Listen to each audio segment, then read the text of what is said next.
alchemy. I'm not talking about a $500 course in order to teach you how to meditate and reach yourself or whatever. I'm talking about the real stuff. I'm talking about science and chemistry. You ready? I can teach it to you through food. Here we go. There are 12 different processes here.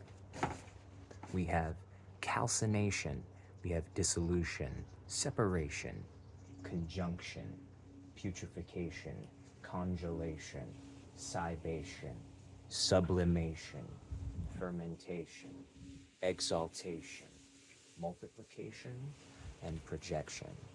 All 12 of these stages don't have to be in any particular order in order for you to reach your magnum opus or your great work or your project. And that also doesn't have to be something big like turning lead into gold. That can literally even be very small alchemy, like turning a raw, inedible piece of chicken or a boring, flavorless piece of tofu and then giving it spices and sauces and doing all kinds of different techniques in order to break it down and make it the most delicious and easily consumable while also providing you the most nutrients and minerals and vitamins. Now, I can't very well spend the next 45 minutes going through all 12 of these because most of you will be bored and then you'll just kind of switch out and do another thing, and I would really kind of not. In modern terms, calcination is a thermal treatment where they heat the shit out of something really, really, really hot in order to burn out all of the impurities, like metal, for instance. They take metal ore, they break it down, they heat it up so much that it eventually obviously becomes like liquid or whatever, and then it will burn out all of the other shitty metals that might make it not as stable, so that way it doesn't, fucking kill one of us if it's on a bridge or if it's used to build a car or something. The item that is usually used to heat it is usually called a crucible. In alchemy and in cooking, they have terms that refer to dry and moist, cold and heat. For this, we're talking about dry heat right now. Dry heat would be the method of using a crucible such as a grill. A grill will char vegetables or meat and change it alchemically into something that is better than its parts. You can't very well have a raw burger or a raw steak unless you're weird or, one of those weird carnivore guys, or you would have it cooked and you would have it charred. What that does is that has something called the Maillard reaction. Maillard reaction is a culinary term which refers to charring and breaking down. People talk about how if you sear something or if you grill something, it will seal in the flavor. There is some wisdom to that, but what the term is really referring to is that there's a caramelization going on in the skin whenever there is any burning. That's how you get a charred scallop. That's how you get a good char on asparagus or any kind of vegetables that you might throw on the grill. If you do that, that's how you get a good char on your burgers, how you get that good griddle mark that you really want on a steak or something like that. All of that revolves around using very high, intense heat on the grill, which is almost 500 degrees. Another way that we would have that is we would refer to a pizza oven or even a regular oven where you are baking something. The crucible is a 500-degree oven where you are taking a dough, a raw dough with a sauce and a whole bunch of cold ingredients that don't really mix it, cold cheese and stuff like that.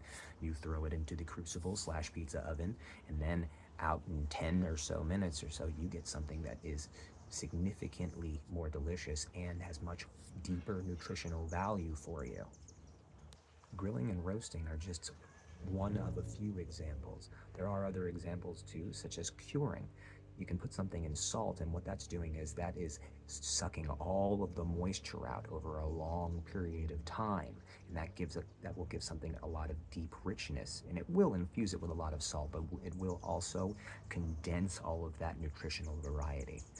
Another thing would be food dehydrating. What you're doing is instead of a high heat over a slow period of time, or how you would do with a sword or something like that, you're doing a low heat over a very long period of time, like 15 to 24 hours, depending on how much vegetables you throw in that dehydrator or your oven. What that's doing is that's sucking all of the nutritional variety, that's sucking all of like the moisture out of the vegetable. What that's doing is it's condensing that nutritional dense variety, and it's preserving it for a significantly long period of time, assuming that you don't want to throw away your vegetables since the economy is dog shit right now. we want to go back to baking, we can talk about how a raw cookie batter or cookie dough or whatever, eventually over a long period, over a very short period of time, will come out and it will be something that is significantly better. It has more melted variety, it has more of a bend to it, and you don't get sick after eating it later. If you don't have a dehydrator, the other very ancient way of doing it would be sun drying, where you're putting something out and you're letting the sun cure something for a very long period of time, and that will infuse an entirely different variety of flavor because of the tasty bacteria in the air and like the circulation that's going outside, as opposed to the other processes that might have significantly less air circulation for the process of just burning.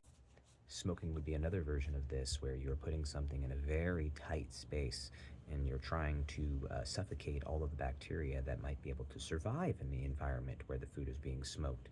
You are then infusing the food with all of the delicious flavor of the wood or any other things that you might be adding to that pile, like juniper branches or what culture you come from. And not only that smoke and the flavor of the wood, but also it is cooking it over a very gradual period of time, with the end result ideally being something that is still moist but smoky. A brisket comes out significantly better when you smoke it over a long period of time than exactly when you put it in just a tough piece of meat, right? If you wanted to make calcium carbonate, for instance, you would take all of your old eggshells, right? You would boil them in order to make sure all of the nasty bacteria that is inside of the eggshells is gone. Then you would dry them out on your countertop or in your refrigerator, and then let like all of the water basically get out, or you could shake it up, and then you would put it in your oven for a period of time until it dries all the eggshells out, and then once they're completely dry, you crush them up inside of a spice grinder or a mortar and pestle, and now boom, you have calcium carbonate, which can be used for all kinds of really cool stuff. If you have any questions about what cooking process you need to figure out in order to do any of these things, I am quite knowledgeable about cooking, and I would love to answer some of those things.